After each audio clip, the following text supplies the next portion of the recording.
વિદ્યાર્થી મિત્રો, આ વિડિયોની અંદર આપણે એક ખૂબ જ અગત્યનો આ ચેપ્ટરનો સૌથી વધારે અગત્યનો એક ટોપિક શીખવાના છે. આજે ટોપિક હું બતાવવાનો છું એ આ ચેપ્ટરના એક્ઝામ્પલ તથા એમસીક્યુ સોલ્વ કરવામાં તમને ખૂબ જ મદદરૂપ થશે. એટલે ખાસ આ જે કમ્પેરિઝન છે સ્થિર વિદ્યુતશાસ્ત્ર અને ચુંબકત્વ વચ્ચેની સામ્યતા એ તમારે ખાસ યાદ રાખવાની છે.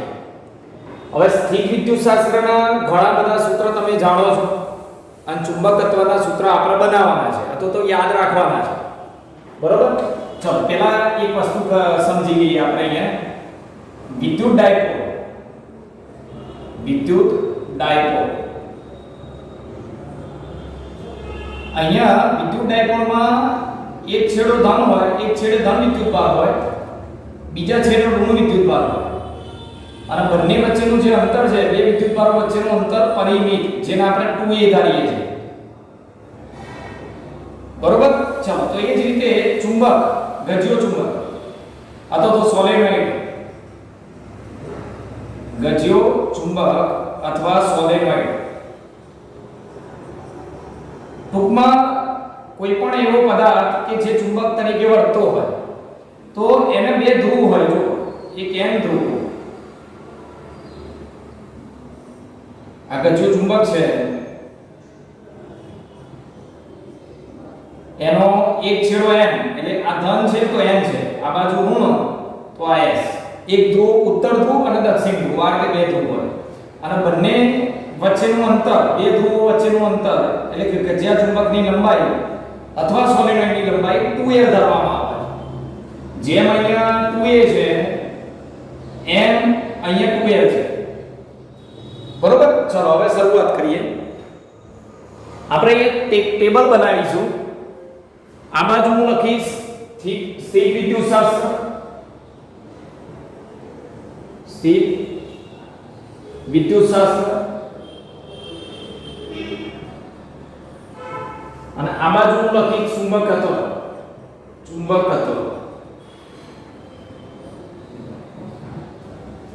બરોબર? ચલો શરૂઆત કરીએ. નંબર 1 તો પહેલી વસ્તુ યાદ રાખો, સ્થિર વિદ્યુતશાસ્ત્રમાં વિદ્યુત ક્ષેત્ર E આવે, વિદ્યુત ક્ષેત્ર E. તો ચુંબકત્વમાં ચુંબકીય ક્ષેત્ર અહીંયા ચુંબકીય ક્ષેત્ર B લગાય, E ની જગ્યાએ B આવે. નંબર 2 અહીંયા જે અચળાંક છે k એટલે આપણે અહીંયા લખીએ છીએ 1/4πε0. તો એ અહીંયા લખવું હોય તો અહીંયા અચળાંક શું લખાય? અચળાંક k બરાબર μ0/4π. આમાં અચળાંક લખવું હોય તો 1/4πε0, અહીંયા અચળાંક લખવું હોય તો μ0/4π. એટલે એવું કહી શકાય μ0 ને ε0 નો સંબંધ વ્યસ્ત છે.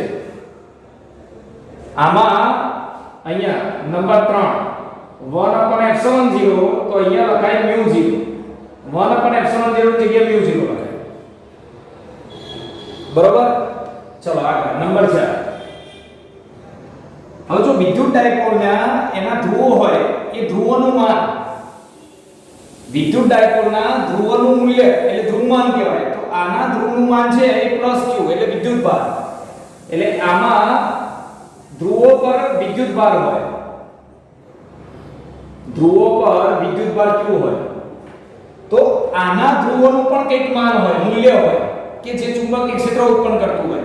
જેમાં વિદ્યુત ક્ષેત્ર ઉત્પન્ન કરે એમાં ચુંબકીય ક્ષેત્ર ઉત્પન્ન કરે. તો આનું ધ્રુવમાન યાદ રાખજો. ધ્રુવમાન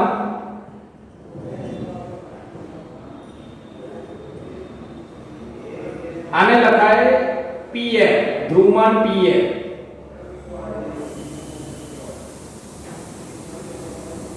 તો યાદ રાખો આનું ધ્રુવમાન એટલે વિદ્યુતભાર, ધ્રુવોનું માન એટલે વિદ્યુતભાર અને આના ધ્રુવોનું માન એટલે ધ્રુવમાન. આને કહેવાય ધ્રુવમાન જે ચુંબકીય ક્ષેત્ર આપે. આ n ધ્રુવનું ધ્રુવમાન Pn લખાય, s ધ્રુવનું ધ્રુવમાન Ps લખાય. ધ્રુવમાન એ કેટલું ચુંબકીય ક્ષેત્ર અહીંયા ઉત્પન્ન થતું હશે એનું મૂલ્ય આપે. ધારો કે ધ્રુવમાનનું મૂલ્ય વધારે હોય તો ચુંબકીય ક્ષેત્ર વધારે ધ્રુવમાન ઓછું હોય આ ગજ્યા ચુંબકનું તો એના વડે ઉદ્ભવતું ચુંબકીય ક્ષેત્ર ઓછું. આ ધ્રુવોની પ્રબળતા કે મૂલ્ય છે જે ચુંબકીય ક્ષેત્ર આપે છે તો એને ધ્રુવમાન કહેવાય. તો યાદ રાખજો અહીંયા વિદ્યુતભાર હોય તો અહીંયા ધ્રુવમાન લખાય. યાદ રાખવાનું તો. ચલો નંબર 5. હવે આ વિદ્યુતભાર પર વિદ્યુત ક્ષેત્ર વડે લાગતું બળ, આ વિદ્યુત ક્ષેત્ર હોય બાહ્ય વિદ્યુત ક્ષેત્ર, એમાં ધન વિદ્યુતભાર આપણે મૂકી દઈએ તો એના પર બળ ક્ષેત્રની દિશામાં લાગે. વિદ્યુતભાર q પર વિદ્યુત ક્ષેત્ર વડે લાગતું બળ એટલે q પર E વડે લાગતું બળ,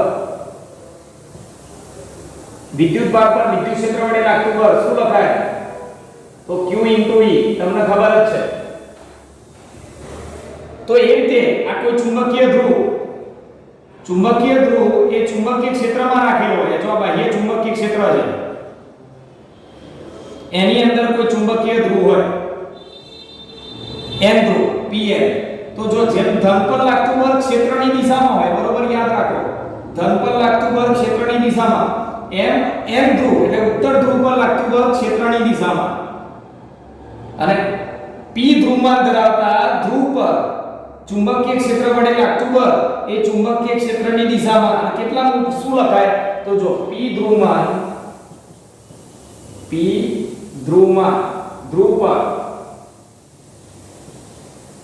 ધ્રુવમાં ધરાવતા ધ્રુવ પર ચુંબકીય ક્ષેત્ર b વડે લાગતું બળ. ચલો તો શું લખાય? ચુંબકીય ક્ષેત્ર વડે લાગતું બળ F બરાબર, જો q ની જગ્યાએ શું લખાય? ધ્યાનથી જો, q ની જગ્યાએ pm ધ્રુવમાં એટલે ખાલી p, અને વિદ્યુત ક્ષેત્ર E ની જગ્યાએ ચુંબકીય ક્ષેત્ર B એટલે અહીંયા ચુંબકીય ક્ષેત્ર B.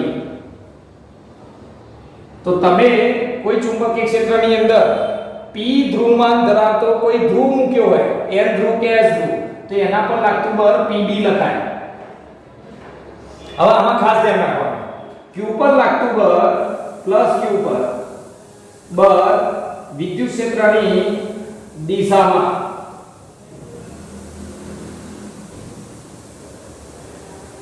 એ વિદ્યુત ક્ષેત્ર E ની દિશામાં હોય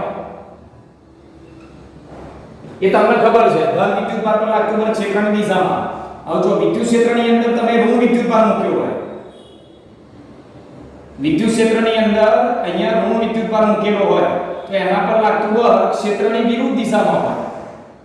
આ ધન પર લાગતું બળ ક્ષેત્રની દિશામાં, ઋણ પર લાગતું બળ ક્ષેત્રની વિરુદ્ધ દિશામાં. એટલે -q પર અહીંયા જોજો, -q પર બળ એ વિદ્યુત ક્ષેત્ર E ની વિરુદ્ધ દિશામાં.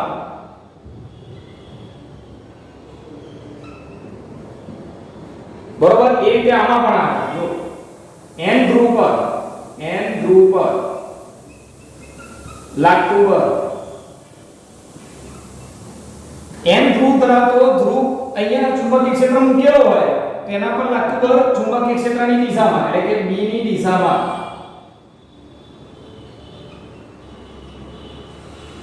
અને s પર s ધ્રુવ જ્યાં ધન છે ત્યાં n છે, માઈનસ છે ત્યાં s છે. આ ખાલી ધ્રુવ જ લખ્યા, એનું ધ્રુવમાન લખવું પડે. આ pn અને ps આવું લખવું પડે. pn ધ્રુવમાન પર લાગતું બળ, ps ધ્રુવમાન પર લાગતું બળ, પણ હું અત્યારે ધ્રુવ જ લખું છું.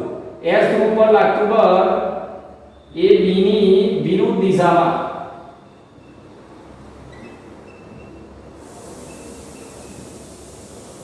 બરોબર? ચલો આગળ નંબર 6. આનું બીજું આગળ બીજા સૂત્ર પણ આપણે આગળ જોઈશું. ચલો હવે વિદ્યુત ડાયપોલ મોમેન્ટ એટલે વિદ્યુત દ્વિધ્રુવી ચાકમાત્રા. વિદ્યુત દ્વિધ્રુવી ચાકમાત્રા, વિદ્યુત દ્વિધ્રુવી ચાકમાત્રા આપણે શું લખીએ છીએ? વિદ્યુત ડાયપોલ મોમેન્ટ P બરાબર Q * 2a. વિદ્યુતભાર જો ડાયપોલની વિદ્યુત ડાયપોલ મોમેન્ટ શું લખાય? વિદ્યુતભાર Q * બે વિદ્યુતભારો વચ્ચેનું અંતર આવું લખાય. વિદ્યુતભાર Q અને બે વિદ્યુતભારો વચ્ચેનું અંતર આ વિદ્યુત ડાયપોલ મોમેન્ટ કહેવાય. તો એ રીતે નંબર 6 ચુંબકીય ડાયપોલ મોમેન્ટ.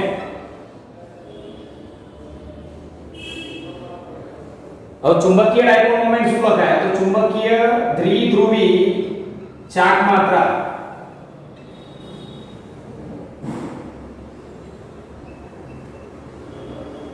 તો ચુંબકીય ડાયપોલ મોમેન્ટ તો p ની જગ્યાએ વિદ્યુત ડાયપોલ મોમેન્ટ, તો અહીંયા ચુંબકીય ડાયપોલ મોમેન્ટ m લખાય. યાદ રાખજો, ચુંબકીય ડાયપોલ મોમેન્ટ m. વિદ્યુત ડાયપોલ મોમેન્ટની સંજ્ઞા છે p, તો ચુંબકીય ડાયપોલ મોમેન્ટની સંજ્ઞા છે m. આપણે આગળના ચેપ્ટરમાં આ વસ્તુ ભણી ગયા છે, ચોથા ચેપ્ટરમાં ગુંચરાની ચુંબકીય ડાયપોલ મોમેન્ટ, જેના માટે m લખતા હતા. પરમાણુના બાહ્ય કક્ષામાં ભ્રમણ કરતા ઇલેક્ટ્રોન ની ચુંબકીય ડાયપોલ મોમેન્ટ, એમાં μ લખતા હતા. એટલે ચુંબકીય ડાયપોલ મોમેન્ટ માટેની સંજ્ઞા m અથવા તો μ લખાય. હવે જો સૂત્ર કેવું બને? આમાં વિદ્યુત ભાર છે, તો આમાં ધ્રુવમાન છે, ધ્રુવમાન p.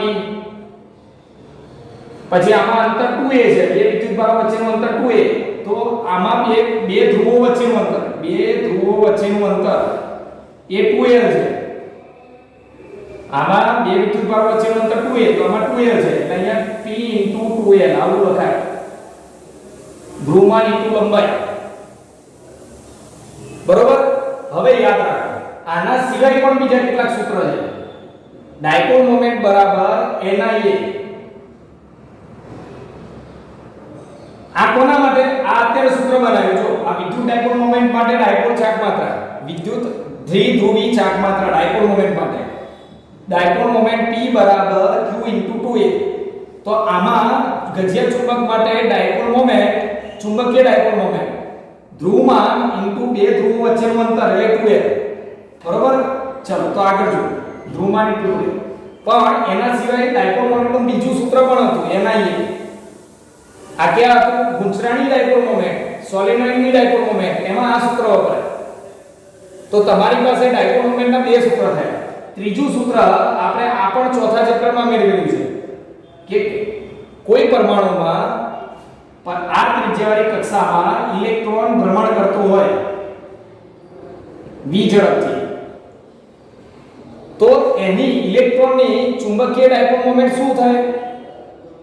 ચુંબકીય ડાયપોલ મોમેન્ટ. તો એ પણ સૂત્ર મેળવ્યું હતું 1/2 EVR. ઇલેક્ટ્રોન v ઝડપથી r ત્રિજ્યાની કક્ષામાં ફરતો હોય તો એની ડાયપોલ મોમેન્ટ 1/2 EVR. એટલે ત્રણ સૂત્ર છે. જો આ કોના માટે લખાય? ગજિયા ચુંબક માટે. આ કોના માટે આવે? સોલેનોઇડ માટે. n આટાવાળું ગુંચળું હોય, એમાંથી I પ્રવાહ પસાર થતો હોય, એના આડછેદનું ક્ષેત્રફળ, એટલે આ સોલેનોઇડ માટે આવે. સોલેનોઇડ. અને આ કોના માટે આવે? ન્યુક્લિયસમાં ઇલેક્ટ્રોનના ભ્રમણ માટે. ન્યુક્લિયસની આસપાસ ભ્રમણ કરતા ઇલેક્ટ્રોન ના લીધે જે પ્રવાહ રચાય, એના લીધે ઉદ્ભવતી ચુંબકીય ડાયપોલ મોમેન્ટ. એટલે ચુંબકીય ડાયપોલ મોમેન્ટના ત્રણ સૂત્ર થયા. ક્યારે કયું સૂત્ર વપરાય તમારે બરોબર યાદ રાખવાનું. જો ફરીથી એકવાર અહીંયા ડાયપોલ મોમેન્ટ p, તો અહીંયા ડાયપોલ મોમેન્ટ m. ડાયપોલ મોમેન્ટનું સૂત્ર q * 2a. તો આમાં ધ્રુવમાન * બે ધ્રુવો વચ્ચેનું અંતર એટલે 2a. એક સૂત્ર આગળ ભણ્યું ગુંચરા માટે NIA. એના સિવાય પરમાણુ માટે 1/2 EVR. બરોબર? હવે ડાયપોલ મોમેન્ટની દિશા કઈ તરફ હોય? તો અહીંયા જો અહીંયા વિદ્યુત ડાયપોલમાં ડાયપોલ મોમેન્ટની દિશા ઋણથી ધન તરફ હોય. ડાયપોલ મોમેન્ટની દિશા ઋણથી ધન તરફ, ઋણ વિદ્યુત ભારથી ધન વિદ્યુત ભાર તરફ. તો આમાં પણ ચુંબકીય ડાયપોલ મોમેન્ટની દિશા એ s થી n તરફ. ચુંબકીય ડાયપોલ મોમેન્ટની દિશા s થી n તરફ, એટલે દક્ષિણથી ઉત્તર તરફ. આ બરોબર તમારે યાદ રાખવાનું છે. આમાં વિદ્યુત ડાયપોલ મોમેન્ટ ઋણથી ધન, આમાં ચુંબકીય ડાયપોલ મોમેન્ટ s થી n. બરોબર? આનો એકમ શું લખાય? એકમ. તો વિદ્યુત ભાર એટલે કુલમ, અંતર મીટર, કુલમ * મીટર. વિદ્યુત ડાયપોલ મોમેન્ટનો એકમ કુલમ * મીટર. આનો એકમ શું થાય? એકમ. તો બહુ સહેલું છે. જો આના પરથી એકમ બહુ સરળતાથી બની જાય. આના પરથી બને, આના પરથી બને, આના પરથી બને. પણ હું આના પરથી એકમ બનાવું છું. વિદ્યુત ડાયપોલ મોમેન્ટનો એકમ આંટાની સંખ્યા તો એકમ હોય નહીં, પ્રવાહનો એકમ એમ્પિયર અને ક્ષેત્રફળનો એકમ મીટર સ્ક્વેર. બરોબર. ચલો એકવાર આટલું એકવાર ધ્યાનથી જોઈ લો તો એટલે અહીંયા સુધી તમે બરોબર ક્લિયર કરી લીધું હશે. હવે આગળ જોઈએ. ચલો એના પછી છે નંબર 7 ટોર્ક. વિદ્યુત ડાયપોલને બાહ્ય ચુંબક વિદ્યુત ક્ષેત્રની અંદર મૂકવામાં આવે. P ડાયપોલ મોમેન્ટ ધરાવતા ડાયપોલને વિદ્યુત ક્ષેત્રમાં મૂકતા એના પર લાગતું ટોર્ક. તો અહીંયા આપણે ટોર્ક શું લખીએ છીએ? ટોર્ક ટાઉ બરાબર P ક્રોસ E. વિદ્યુત ડાયપોલ મોમેન્ટ P ક્રોસ વિદ્યુત ક્ષેત્ર E, P ક્રોસ E. અને આનું મૂલ્ય કેવી રીતે લખીએ છીએ? એનું માન મૂલ્ય. તો ટોર્ક ટાઉ બરાબર P sin થીટા. વિદ્યુત ડાયપોલને વિદ્યુત ક્ષેત્રમાં આપણે મૂકીએ તો એના પર લાગતું ટોર્ક કેટલું? તો P ક્રોસ E. તો એ જ રીતે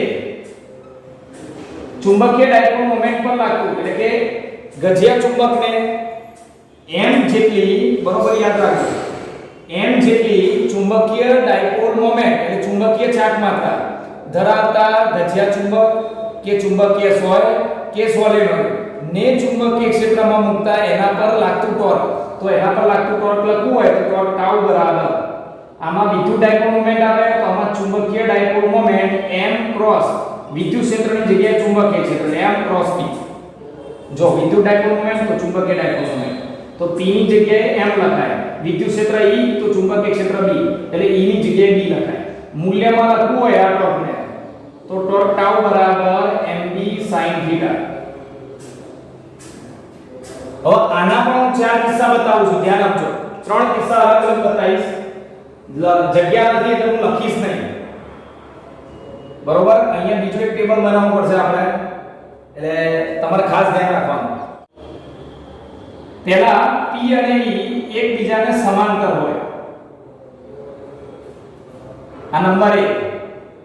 આની અંદર 7મા નંબરની અંદર 3 કિસ્સાઓ બતાવું છું. P અને E, જો P અને E સમાંતર હોય, ડાયપોલ મોમેન્ટ અને વિદ્યુત ક્ષેત્ર સમાંતર, તો ખૂણો કેટલો બને? 0. તો આ રીતની સ્થિતિ થઈ. જો વિદ્યુત ક્ષેત્ર આ દિશામાં છે આમ, અને એની અંદર વિદ્યુત ડાયપોલ આમ રહેલો છે, q આ બાજુ q આ બાજુ, અને ઋણથી ધન તરફ ડાયપોલ મોમેન્ટની દિશા. તો તમે જોઈ લો, ડાયપોલ જ્યારે આ રીતે ગોઠવાયેલો હોય ત્યારે ડાયપોલ અને વિદ્યુત ક્ષેત્ર એક જ દિશામાં છે. તો P અને E એક જ દિશામાં, તો ખૂણો 0 બને. ખૂણો 0 બને તો sin 0 ની કિંમત 0 થાય. તો આ સ્થિતિમાં ડાયપોલ પર લાગતું ટોર્ક, ચલો આમાં મૂકો sin 0 ની કિંમત 0, તો ટોર્ક કેટલું થાય? 0. આને કહેવાય ડાયપોલની સંતુલિત સ્થિતિ અથવા સામાન્ય સ્થિતિ.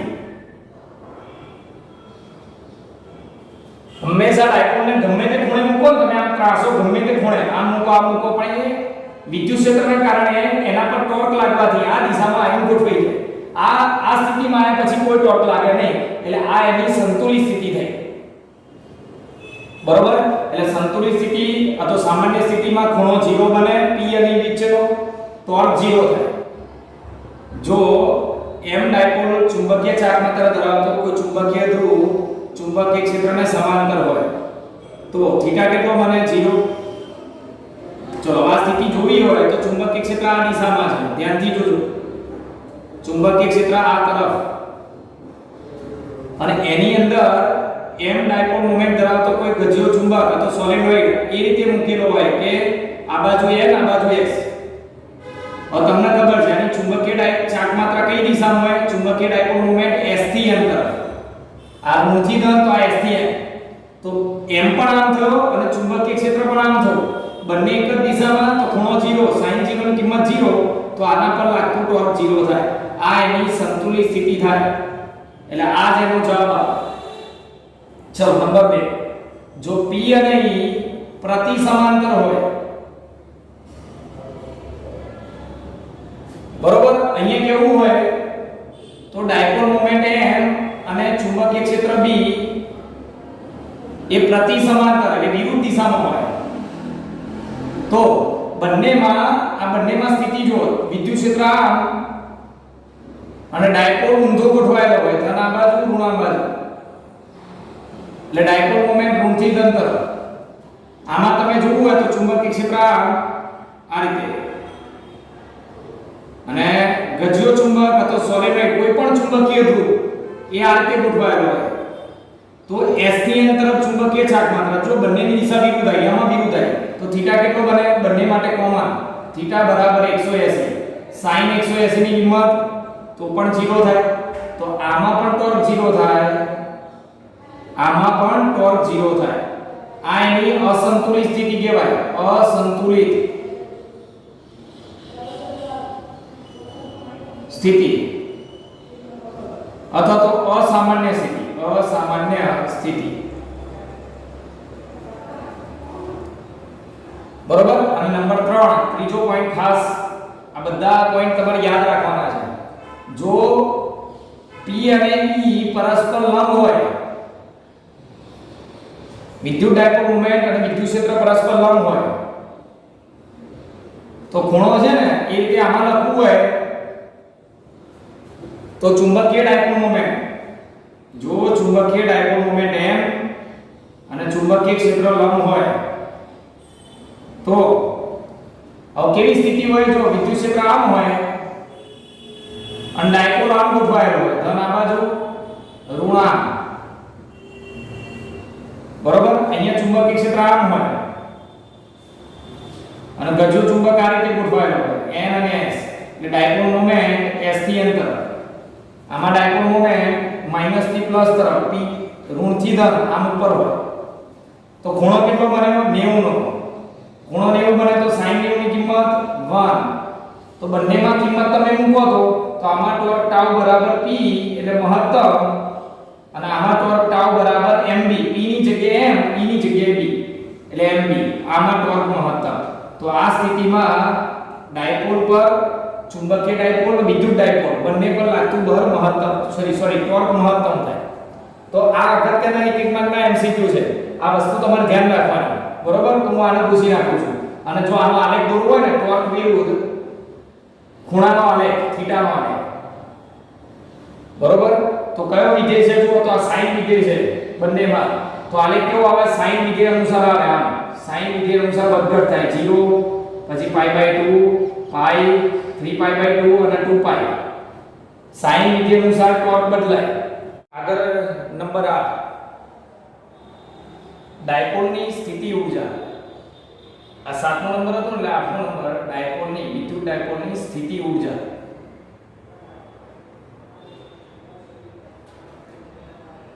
હવે કોઈ વિદ્યુત ડાયપોલને વિદ્યુત ક્ષેત્રની અંદર થીટા ખૂણે મૂકેલો હોય તો એની સ્થિતિ ઊર્જાનું સૂત્ર આપણે શું સાબિત કરેલું છે -p ડોટ એ પણ આગળના ચેપ્ટરમાં આવ્યું આને બીજી રીતે લખવું હોય તો આવું લખાય pe cos થીટા એ રીતે કોઈ ચુંબકીય ડાયપોલ મતલબ ગજ્યો ચુંબક સોલેનોઇડ એને ચુંબકીય ક્ષેત્રમાં મૂક્યો હોય અહીંયા હું ભાગ પાડ દઉં છું બે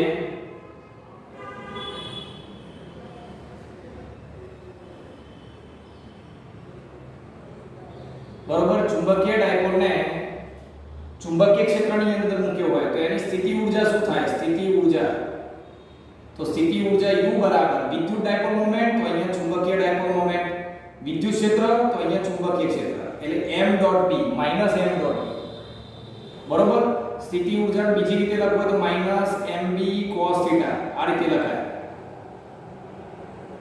અને આ થીટા કોની વચ્ચેનો ખૂણો p અને a વચ્ચેનો અહીંયા થીટા કોની વચ્ચેનો ખૂણો m અને b વચ્ચે આમાં પણ ત્રણ પરિસ્થિતિ આવે હું અહીંયા ત્રણેય પરિસ્થિતિ લખીશ પછી એને પાછું પૂછી નાખજો નંબર 1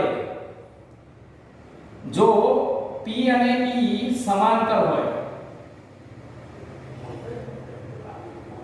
તો વિદ્યુત ડાયપોલ અને વિદ્યુત ક્ષેત્ર સમાંતર હોય તો થીટા 0 બને એ રીતે અહીંયા પણ ચુંબકીય ડાયપોલ મોમેન્ટ m અને b સમાંતર હોય ગજ્યો ચુંબક અથવા સોલેનોઇડ એવી રીતે મૂક્યો હોય કે જેથી એનો ચુંબકીય ડાયપોલ મોમેન્ટ અને ચુંબકીય ક્ષેત્ર સમાંતર હોય તો થીટા ઇક્વલ ટુ 0 થાય.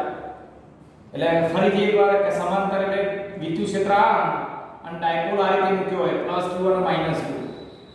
આની વિદ્યુત ડાયપોલ મોમેન્ટ ઋણથી ધન તરફ, તો ડાયપોલ મોમેન્ટ આ અને વિદ્યુત ક્ષેત્ર પણ એક દિશામાં થયું. અહીંયા ચુંબકીય ક્ષેત્ર આ દિશામાં અને ગજ્જો ચુંબક આ રીતે મૂકેલો હોય. તો આની ચુંબકીય ડાયપોલ મોમેન્ટ s થી n તરફ, એટલે બંને એક જ દિશામાં થાય, ખૂણો 0 થાય. ખૂણો 0 થાય તો હવે સ્થિતિ ઊર્જા જો, સ્થિતિ ઊર્જા u બરાબર cos 0 ની કિંમત 1, તો cos 0 ની જગ્યાએ 1 લખો તો -p. તો આ અહીંયા આ સ્થિતિમાં ડાયપોલ વિદ્યુત ક્ષેત્રને સમાંતર હોય, સંતુલિત સ્થિતિમાં હોય ત્યારે એની સ્થિતિ ઊર્જા લઘુત્તમ થાય. ઋણ છે માઈનસ એટલે લઘુત્તમ, અથવા તો એવું કહેવાય મહત્તમ ઋણ બાજુએ મહત્તમ. તો એ રીતે અહીંયા જવાબ આવે -mb. આ લઘુત્તમ અથવા તો મહત્તમ ઋણ. બરોબર, એ યાદ રાખવાનું. આ કઈ એની સ્થિતિ કહેવાય? સામાન્ય સ્થિતિ. સામાન્ય સ્થિતિ હંમેશા યાદ રાખો. સામાન્ય સ્થિતિ એ તો સંતુલિત સ્થિતિમાં હોય, સંતુલિત સ્થિતિ. તો સામાન્ય સ્થિતિ એ તો સંતુલિત સ્થિતિમાં હોય તો ખૂણો 0 જ બને, આ બે સમાંતર જ થાય અને ત્યારે સ્થિતિ ઊર્જા લઘુત્તમ થાય. ટોર્કમાં ટોર્ક 0 થતું તો સ્થિતિ ઊર્જા લઘુત્તમ થાય છે. ચલો નંબર 2, બીજો પોઈન્ટ. આ પણ અગત્યનો છે, ખાસ ધ્યાન રાખજો. જો p અને e એકબીજાને પ્રતિ સમાંતર હોય તો અહીંયા જો m અને b, નંબર 2, જો m અને b એકબીજાને પ્રતિ સમાંતર હોય, પરસ્પર વિરુદ્ધ દિશામાં હોય તો થીટા છે ને 180 થાય. થીટા 180 cos 180 ની કિંમત -1. તો આ ઉલટો ગોઠવાયેલો હોય, આ વિદ્યુત ડાયપોલ આમ ઊંધો હોય, આ ગજ્યો ચુંબકીય ડાયપોલ એ ઉલટી દિશામાં હોય. તો આમાં સ્થિતિ ઊર્જા જો -1 અહીંયા લખો તો cos 180 એટલે -1 પ્લસ, એટલે સ્થિતિ ઊર્જા u બરાબર p. આમાં સ્થિતિ ઊર્જા u બરાબર cos 180 -1 પ્લસ, તો સ્થિતિ ઊર્જા u બરાબર mp. તો આમાં સ્થિતિ ઊર્જા +p, આમાં સ્થિતિ ઊર્જા +mb આવું લખાય. તો મતલબ આ પ્રતિ સમાંતર હોય ત્યારે સ્થિતિ ઊર્જા મહત્તમ થાય. આ એની અસંતુલિત સ્થિતિ કહેવાય, અસામાન્ય અથવા તો અસંતુલિત. તો અસામાન્ય કે અસંતુલિત સ્થિતિમાં ડાયપોલની સ્થિતિ ઊર્જા મહત્તમ થાય. અને નંબર 3, ત્રીજું કે જો p અને e પરસ્પર લંબ હોય, અહીંયા પણ લખવું હોય તો જો m અને b પરસ્પર લંબ હોય તો થીટા કેટલો? પરસ્પર લંબ એટલે 90, cos 90 ની કિંમત 0. તો cos 90 ની કિંમત 0 થાય તો અહીંયા સ્થિતિ ઊર્જા 0 થાય અને અહીંયા પણ સ્થિતિ ઊર્જા 0 થાય. બરોબર? ચલો નંબર 9. હવે ધારી લો કે કોઈ વિદ્યુત ક્ષેત્રની અંદર, આ વિદ્યુત ક્ષેત્રમાં વિદ્યુત ડાયપોલને તમે થીટા ખૂણે રહે ને એ રીતે મૂકેલો હોય, +q અને -q. આ રીતે થીટા ખૂણો બનાવો ને એ રીતે મૂકેલો હોય અને ત્યાંથી તમે આમ ભ્રમણ આપો θ1 ખૂણેથી, એટલે આટલા ખૂણે છે અને તમે આટલા ખૂણે આમ લઈ જાઓ એટલે θ2 ખૂણે લઈ જઈએ છે. તો θ1 ખૂણેથી θ2 ખૂણે લઈ જવા માટે કેટલું કાર્ય કરવું પડે? θ1 થી θ2 ખૂણે ભ્રમણ માટે ડાયપોલ પર કરવું પડતું કાર્ય એટલે સ્થિતિ ઊર્જાનો ફેરફાર. બરોબર? u2 - u1 આવું કરવું પડે. u2 લખો એટલે θ2 લખાય, u1 એટલે θ1 ને બેની બાદબાકી કરો એટલે આવું સૂત્ર મળે. p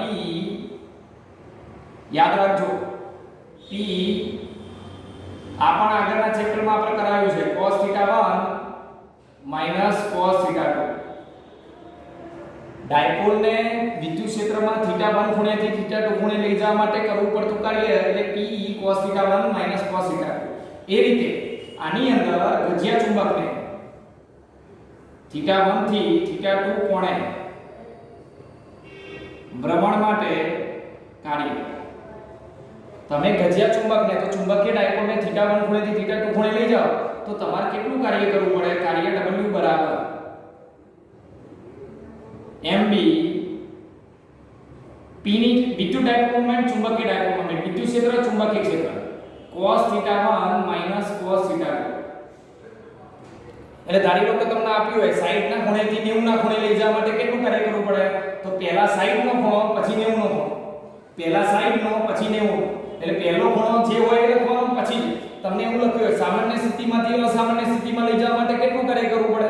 સામાન્ય સ્થિતિ એટલે ખૂણો 0, અસામાન્ય સ્થિતિ એટલે ખૂણો 180. તો 0 અને 180 લખી દો એટલે તમારો જવાબ આવી ગયો. યાદ રાખજો, સામાન્ય સ્થિતિમાંથી અસામાન્ય, સંતુલિત સ્થિતિમાંથી અસંતુલિત. તો 0 માંથી 180 એટલે 0 ને 180 લખો એટલે તમને જવાબ મળી ગયો. ચલો હવે આગળનો પોઈન્ટ નંબર 10. 10મું છે અક્ષ પરના બિંદુએ, અક્ષ પર વિદ્યુત ક્ષેત્ર. અને મોટા અંતર માટેનું જ લખું છું. અહીંયા મોટા અંતર માટેની જરૂર છે. તમને ખબર છે જો ડાયપોલ આ રીતે ગોઠવાયેલો હોય, ધ્યાન આપજો. આ વિદ્યુત ડાયપોલ છે, અહીંયા q અને અહીંયા માઈનસ. એક કામ કરો, હું ઊંધું લખું, અહીંયા આ q અને અહીંયા q. આયનિયસ આ બંને વચ્ચેનું અંતર 2a.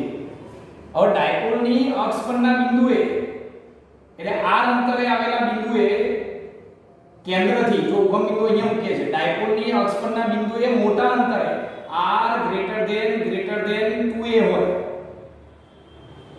મોટા અંતર માટે વિદ્યુત ક્ષેત્રનું સૂત્ર શું? અક્ષ પરના બિંદુએ વિદ્યુત ક્ષેત્ર. તો શું લખતા હતા યાદ કરો?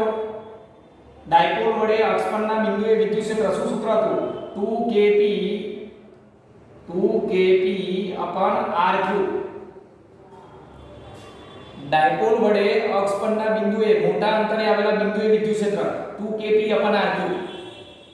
બરોબર? k ની જગ્યાએ શું લખાય? 1/4π/0. તો આવું સૂત્ર બને 1/4π/0 2p r3. તો આમાં પણ એવું થાય. ગજ્યો ચુંબક તમે આમ મૂકેલો છે, ધ્યાનથી જોજો. આ ગજ્યો ચુંબક છે, એનું ધ્રુવમાન pl, અહીંયા ધ્રુવમાન ps, આ n ધ્રુવ આ s ધ્રુવ. તો આ ગજ્યા ચુંબકના ધ્રુવમાન વડે અક્ષ પરના બિંદુએ, આ એની અક્ષ કહેવાય. ડાયપોલ જેના પર સંપાત થયો હોય એની અક્ષ. તો અક્ષ પરના કેન્દ્રથી r અંતરે આવેલા બિંદુએ આના વડે ઉદ્ભવતું ચુંબકીય ક્ષેત્ર કેટલું? અક્ષ પરના બિંદુએ ચુંબકીય ક્ષેત્ર. તો અહીંયા નંબર 10 અક્ષ પર ચુંબકીય ક્ષેત્ર કેવા અંતર માટે? મોટા અંતર માટે. આ પણ યાદ રાખવાનું, r greater than 2l. કારણ કે ગજિયા ચુંબકની લંબાઈ આપણે 2l લખીએ છીએ, બે ધ્રુવો વચ્ચેની લંબાઈ. આમાં 2l લખીએ, આમાં 2l લખીએ છીએ. અને અક્ષ પરનું કેટલા અંતરે આવેલ બિંદુ? r અંતરે. તો આમાં ચુંબકીય ક્ષેત્ર અક્ષ પર શું લખાય? તો જો આની જગ્યાએ આપણે શું લખીશું? 1/4π/0. તો અહીંયા લખાય μ0/4π. પછી 2p વિદ્યુત ડાયપોલ મોમેન્ટ, તો ચુંબકીય ડાયપોલ મોમેન્ટ, અને અંતર r3. તો અહીંયા અંતર r3. તો μ0/4π 2m/r3. બરોબર? આ 1/4π/0. તો આમાં μ0/4π. અહીંયા વિદ્યુત ડાયપોલ મોમેન્ટ, તો અહીંયા ચુંબકીય ડાયપોલ મોમેન્ટ. અને યાદ રાખવાનું, અક્ષ પરના બિંદુએ e અને p વચ્ચેનો ખૂણો તો અહીંયા પ્લસમાં જ આવશે. જો આ પ્લસ બંને ધનમાં જ આવે છે. તો આ છે ને વિદ્યુત ક્ષેત્ર e સદિશ સ્વરૂપે લખીએ તો અહીંયા p કેરેટ લખાય. ચુંબકીય ક્ષેત્ર b સદિશ લખીએ તો અહીંયા m કેરેટ લખાય. બરોબર? પણ હું મૂલ્ય સ્વરૂપે લખું છું એટલે આ સદિશ કાઢી નાખું છું. પણ આ બંને એક જ દિશામાં હોય. ડાયપોલ મોમેન્ટ અને વિદ્યુત ક્ષેત્ર અક્ષ પરના બિંદુએ એ સમાંતર થાય અને તથા ખૂણો બંને વચ્ચે 0 બને. આ વસ્તુ તમારે અહીંયા ધ્યાન રાખવાની. b અને m સમાંતર તથા બંને વચ્ચે ખૂણો 0. અને છેલ્લે 11મું સૂત્ર નંબર 11 વિષુવ રેખા પરના બિંદુએ, વિષુવ રેખા પર વિદ્યુત ક્ષેત્ર. આ પણ મોટા અંતર માટે લખીએ છીએ આપણે. ડાયપોલની વિષુવ રેખા પરના બિંદુએ વિદ્યુત ક્ષેત્ર શું? તમને ખબર જ છે, વિષુવ રેખા. તો શું સૂત્ર હતું? -kp r3. પણ માઈનસ ક્યારે લખાય? સદિશ લખીએ તો એટલે માઈનસ શું બતાવે છે? p અને e પરસ્પર વિરુદ્ધ દિશામાં હોય. વિષુવરેખા પરના બિંદુએ વિદ્યુત ડાયપોલ મોમેન્ટ અને વિદ્યુત ક્ષેત્ર પરસ્પર વિરુદ્ધ દિશામાં. પણ જ્યારે મૂલ્ય લખતા હોય, આ મૂલ્ય આ માન લખતા હોય એટલે મૂલ્ય લખીએ ત્યારે અહીંયા માઈનસ લખવાની જરૂર નથી. આ તમારે ધ્યાન રાખવાનું. ચલો પછી અહીંયા શું લખાય? 1/4πε0 અને p/r3. સદિશો રૂપે અહીંયા લખીએ તો -1/4πε0 p/r3. પણ પછી સદિશો રૂપે લખ્યું હોય તો પાછળ p કેપ લખવો પડે. આ વસ્તુ ધ્યાન રાખવાની તમારે. એકમ સદિશ લખવો પડે. સદિશ તો એકમ સદિશ. સદિશ લખો તો p કેપ લખવો પડે. સદિશને મૂલ્ય લખો તો p કેપ લખવાની જરૂર નથી. મૂલ્યમાં માઈનસ નીકળી જાય. શું બતાવે છે? e અને p પરસ્પર વિરુદ્ધ દિશામાં. યાદ રાખજો. તો એ રીતે અહીંયા લખવું હોય 11 વિષુવરેખા પર ચુંબકીય ક્ષેત્ર અને મોટા અંતર માટે r > 2a. એટલે જો આ ગજ્યો ચુંબક છે n અને s, આની ડાયપોલ મોમેન્ટ આમ હોય અને વિષુવરેખા ગજ્યા ચુંબકની અક્ષને લંબ.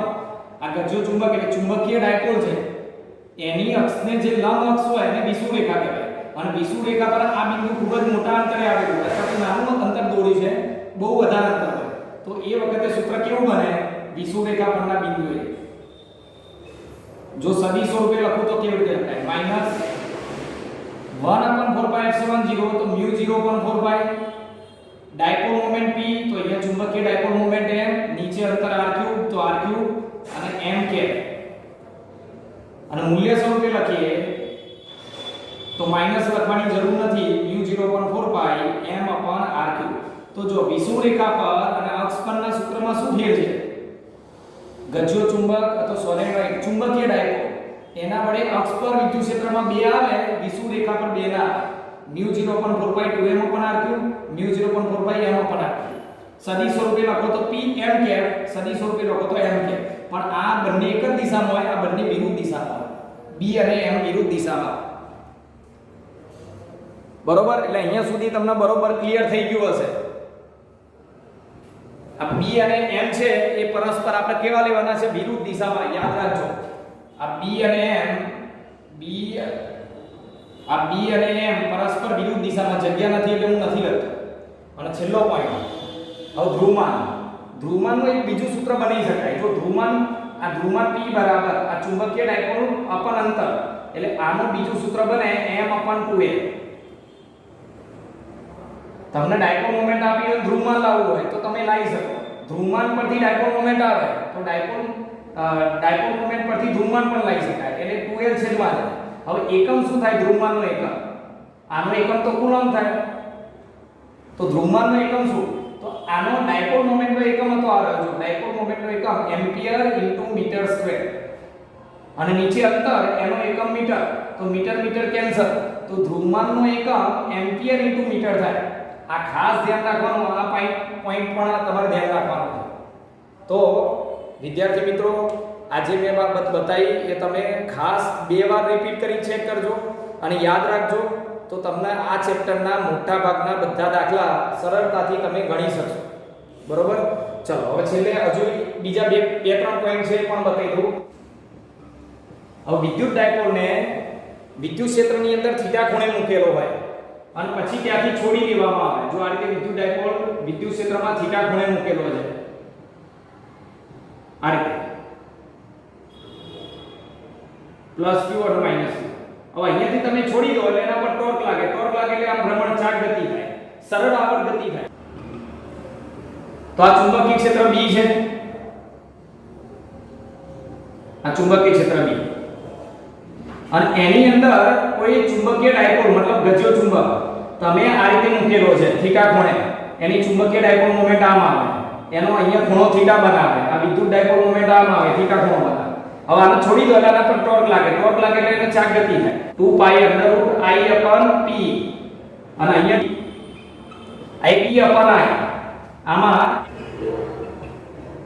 શોધ્યું હોય કોણીય ઝડપ તો કોણીય આવૃત્તિ એટલે 2πf. તો f ની કિંમત મૂકો એટલે 2π ઉડી જાય તો P/I. આમાં ઓમેગા બરાબર √MB/I. તો આ રીતે આવર્તકાળ, આવૃત્તિ, કોણીય ઝડપ પણ તમે શોધી શકો. તો ફરીથી એકવાર રિપીટ કરું છું. આ બધા સૂત્ર કમ્પેરિઝન વાળા ખાસ તમે 2 વાર 3 વાર વિડીયોને જોઈ યાદ કરી લેજો કાં તો નોંધ કરી લેજો. બરોબર સમજજો. તો આ ચેપ્ટરના લગભગ 50 થી 60% એક્ઝામ્પલ વધારે, એનાથી પણ વધારે એક્ઝામ્પલ ને એમસીક્યુ તમારા આના પરથી જ સોલ્વ થશે. બહુ જ અગત્યનો ટોપિક છે. મોસ્ટ ઇમ્પોર્ટન્ટ કહેવાય.